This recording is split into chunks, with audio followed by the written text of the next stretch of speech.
ஈன்ற பொழுதில் பெருதற்கு நண்பர்களை சான்றோர் என கேட்ட தாய் தந்தை மலர்காட்டு நன்றி அமையத்த முந்தி இருப்ப செயல் அப்படிங்கிறார். அப்ப இந்த பூமியில 1000 பெருமைகளை நம்ம சொல்லிட்டு இருக்கலாம். பெருமை தானா வராது, நம்ம தான் உருவாக்கணும். இன்ன வரைக்கும் எவ்வளவு பெரிய ஆளா இருந்தாலும் மது ஒரு போதை. இப்ப மது ஒரு போதை கொடுக்குதா? அது போல சில பேருக்கு நல்ல பாராட்டி பேசினா சில பேருக்கு போதை போச்சு. மது மாது சூது, மது மாது சூதுல போதை எல்லாமே கடைசியில தூணாதான் வரும். ஆனா இந்த போதையை விட அதிகமான ஒரு போதை எது கேட்டா புகழ் போதை. ஒரு ஆளுக்கு வந்துச்சுன்னா கடைசி வரைக்கும் நம்ம புகழ்ந்துகிட்டே இருக்கக்கூடிய போதைன்றது அளவு கடந்த ஒரு போதை இருக்கு. அது எல்லாரும் கிடைக்காதுல்ல. அப்படி இருக்க ஆசைப்படுறாங்க உண்டு. யார் நீங்க? நான் யாருங்கிறது வேற, நீங்க யாரு? அந்த இடத்துக்கு என்ன குறிப்பறியும் தன்மை குறிஞ்சி நாட்டு மக்களுக்கு அப்படி பார்த்து மகள் யாரும் தெரியல. குறிஞ்ச காரணத்தில் பாட்டு பாடு சாமி யாரையாந்து கேட்டேன். சரி, இப்ப நான் கேட்ட உண்மைதான். ஏன்னா யாரா இருந்தா கேள்விக்கு பதில் சொல்லித்தார. காரகத்தில் பாட்டு பாடு சுவாமி யாரையான்னு கேட்டிருக்கேன். ஏன் சாமி யாரும் தெரிஞ்சாருக்கு, என்ன யாரும் தெரியலையா? எங்க சாமி யாரு கேள்வி குறிதான் அதத்தான் வச்சிருக்கீங்க. சாமி யாரு நினைக்கும் போது சாமினா யாரு? சாமின்னா சாவை மீண்டவன் அர்த்தம்.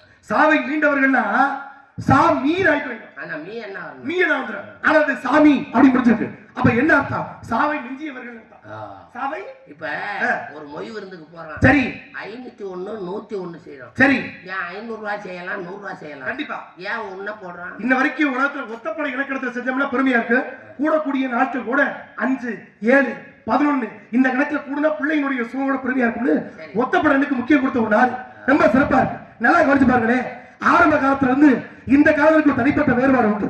என்ன கட்டியனா உத்தியோகம் புருஷ லட்சணம். உத்தியோகம்ன்றது புருஷ லட்சணம். ஆரம்பத்துல ஒரு கல்யாணத்தை பண்ணணும்னா லேசுப்பட்ட வாழ்க்கை இல்ல. கருத்த மாதிரி சொன்னா கல்யாணத்தை பண்ணி பாடுறா வீட்டை கட்டி பாடுறான். முடியுமா? லேசுப்பட்ட காரியமா?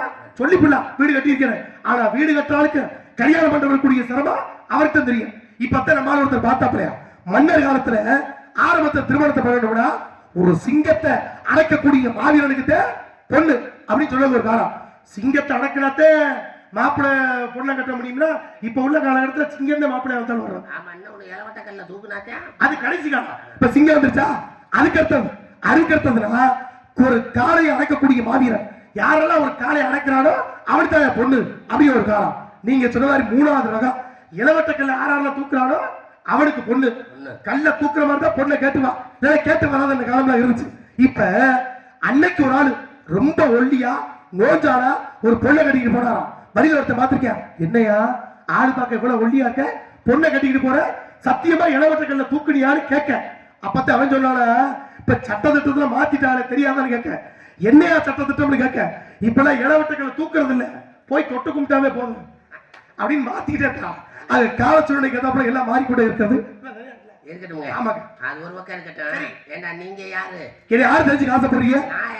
கண்டிப்பா நேரம் போய்கிட்டே என்னுடைய பெயர் நாரத மகரிஷி என்பார்கள்.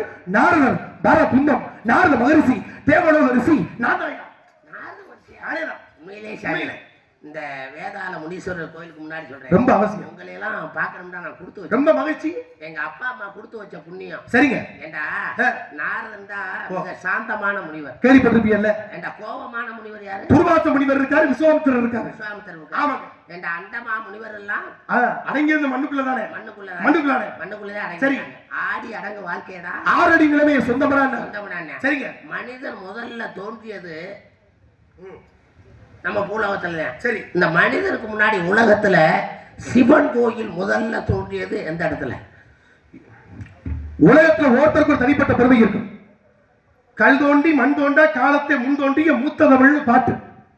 கல் தோண்டி மண் தோண்டா காலத்தை முன் தோண்டிய மூத்த தமிழ் அப்படின்னு நம்ம சொல்றோம். அப்ப இந்த பூலகத்துல ஒவ்வொருத்தருக்கு ஒரு ஆலயம் இருக்கும். ஆனா சிவ ஆலயங்கள்ல முதல்ல தோன்றப்பட்ட ஒரு ஆலயம். எதுக்கு திடீர்னு பேச கேக்குறீங்க? என்னங்க திடீர்னு போத கேக்குறீங்க? திடீர்னு கேட்கல. சரி, நான் வந்தா ஏதாவது விஷயம் அவங்களுக்கு சேரும். இல்ல நம்ம வந்தா இல்ல, நாடகக்கலை மூலம் வந்ததே ஒரு விஷயத்தை தெரிவிக்கிறதுக்காக. ஏன்னா கேலிசை நாடகம் தானே. இயல்னா இசைனா பாட்டு, நாடகம்னா நடிப்பு. 3 தமிழும் சேர்ந்ததான் நாடகம். ஒன்னொன்னு எடுத்து நல்லா இருக்குமா? ஒரு மாதிரி முன்னை ஒரு மாதிரி புன்னை நல்லா இருக்குமா? 2 சரியா போடும். அப்பதான் நாட்டுக்கழகு ஓட்டாளிக்கும் பெருமை. இப்ப நீங்க சொல்ற கணக்கு நிறைய இருக்குங்க. இப்ப என்ன அர்த்தம்? இந்த உலகத்தில் முதல் சிவாலயம் அப்படின்னு இன்னைக்கு போட்டப்படுதுன்னா இன்னைக்கு நம்ம பல்வேறு பாடல்களை பார்த்திருக்கோம்.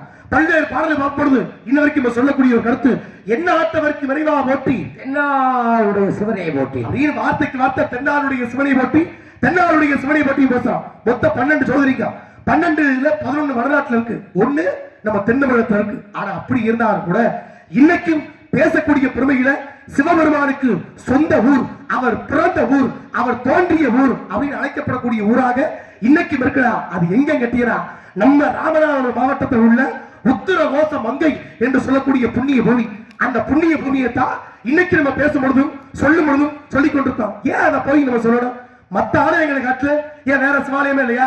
ஏன் திருவண்ணாமலை இருக்கு, ராமேஸ்வரம் இருக்கு, அதை காட்டு ஒரு பழமையான கோவிலாக எண்ணற்ற பெருமைகள் சத்த எத்தனையோ சிறப்பான ஆலயம் இந்த பூமியில இருக்கத்தான் செய்யுது. எதுக்கு இந்த ஆலயத்தை மட்டும் இப்படி சொல்லணும்னா, மண் தோன்றிய போதே மங்கை தோன்றியதுனா இது எவ்வளவு கால பழசு. ராமாயண கால தொடர்பை தொட்டு வரக்கூடிய பெருமை அந்த இடத்துக்கு மட்டுமே உண்டா. ராவணனுக்கு மண்டோதரிக்கும் திருமணம் நடந்த ஒரு முக்கியமான ஸ்தலம் என்று சொன்னால் அது உத்தரவாச மங்கையா. இன்னைக்கும் 3000 ஆண்டு பழமையான ஒரு இலந்தை மரம் இருக்குதா, அது அங்கத. சாயஸ்கர லிங்கம் என்று சொல்லக்கூடிய புனிதமான லிங்கம் இருக்கக்கூடிய ஸ்தலம் அங்கத. மரகத நடராஜருடைய சிலை என்று சொல்லக்கூடிய ஒப்பற்ற திருவுருவ திருமேனி இருக்கக்கூடியது அங்கத. அது மட்டுமல்ல, மொத்தம் 1000 புலவர்கள், 1000 புலவர்களில் 999 பேர்கள் இறைவனோடு ஐக்கியமாகிய புண்ணிய ஸ்தலம். ஒருவன் மட்டும் ஏற்றுச்சுவடிகளை சுமந்து நிற்க 1000ல் ஒருவனாக நீ மட்டும் இருந்தாய். எனவே 1000ல் ஒருவனாக பிறக்க கிடவாய் பிறக்கப்படுவதுதான் அங்கே கொடுத்த வரம். மறுபிறப்பிலே எங்க பிறக்கிறார்? பாண்டிய நாட்டுல திருவாரூர்ல மாணிக்க வாசகர் என்று சொல்லக்கூடிய பேரோடு பிறந்த மகத்து வாய்ந்த புண்ணிய ஸ்தலம். இத்தனை பெருமை நடந்த ஒரு சுவாமி இன்னைக்கும் அங்க இருக்கக்கூடிய உத்தரவாச மங்கை மங்களநாதர் மங்கள சுவாமி என்று சொல்லக்கூடிய பெருமைக்குரிய மங்கள நாயகருடைய ஆலய திருமணம் நடந்த மங்களமான இடமா. அதான் சொல்ல கைதிட்டாங்க. அந்த மங்களநாதர் சிலை இருக்குல்ல, அந்த சிலை எங்க எடுத்தாங்க, எந்த கல்லுல செஞ்சாங்க? ஆரம்பத்துல அந்த சிலை அப்படின்றது எந்த பொருளா இருந்தாலும் சும்மா கிடக்கும் பொருள் தெரியாதுல்ல.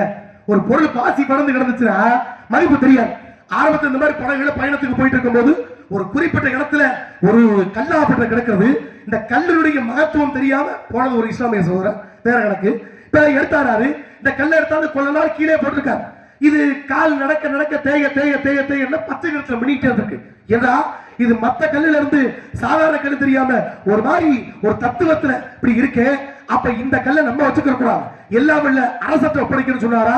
இது மரகத கல்லு, இது லேசப்பட்ட கல்லு இல்ல, இதை இத்தனை நாளா கீழே ஓட்ட வச்சிருந்த அப்படின்னு அந்த கல்லிலே மரகத நடராஜருடைய சிலையை உருவத்தை வடித்தார்களாம். அது சாதாரண பாசி புடிச்சு போய் பாசி பறந்து போய் கிடந்த அந்த கல்லத்தை பயன் தெரியாம கீழே ஓட்ட வச்சிருந்தாங்க. மகத்துவம் தெரிந்த பின்னால அந்த நடராஜ சிலையை மாறி நிற்குது. இன்னைக்கு ஆலயம் இருக்குல்ல, நிறைய சிறப்புங்க. இன்னைக்கும் ராமநாதபுரம் மாவட்டத்தை எடுத்து சுத்தி பார்த்தோம்னா ஆன்மீக ஸ்தலங்கள் எடுத்த ஒப்பற்ற பெருமைக்குரிய பகுதியாக இன்னைக்கு இருக்கு. நம்ம பேசுறோம்ல, எல்லா விஷயத்தையும் பேச முடியுமா? எல்லா விஷயத்தையும் எல்லாராலையும் பேச முடியாது. இன்னைக்கு அந்த ஆலயத்தை பத்தி பேசுறோம்னா அங்க உள்ள தனிப்பட்ட பெருமை சிறப்பு. இந்த உலகத்துக்கு அவ்வளவு பெரிய காலம் கடந்தும் தாளம்பூவே நீ சிவ வடிவாட்டில இருந்து போக்கடை வாங்கி கொடுத்தாங்க. ஏன் கொடுத்தாங்கன்னா ஆரம்ப காலகட்டத்திலே பிரம்மனுக்கு சாட்சியாக பொய் சாட்சி சொன்ன, பிரம்மனுக்கு பொய் சாட்சி சொன்ன காரணத்துக்காக சிவனுடைய திருமுடியை பார்த்தேன்னு நீ வக்காலத்து வாங்கி உண்மையை சொல்லாம அந்த பிரம்மனுக்காக பொய்யா சொல்ற, நீ எனது பூஜைகள் இருந்து நீக்கப்படுவதாய் சாபத்தை கொடுத்தார். அப்படிப்பட்ட தாளம்பூ சிவனுடைய எந்த கோவில வச்சு வழிபாடு செய்வது இல்லை.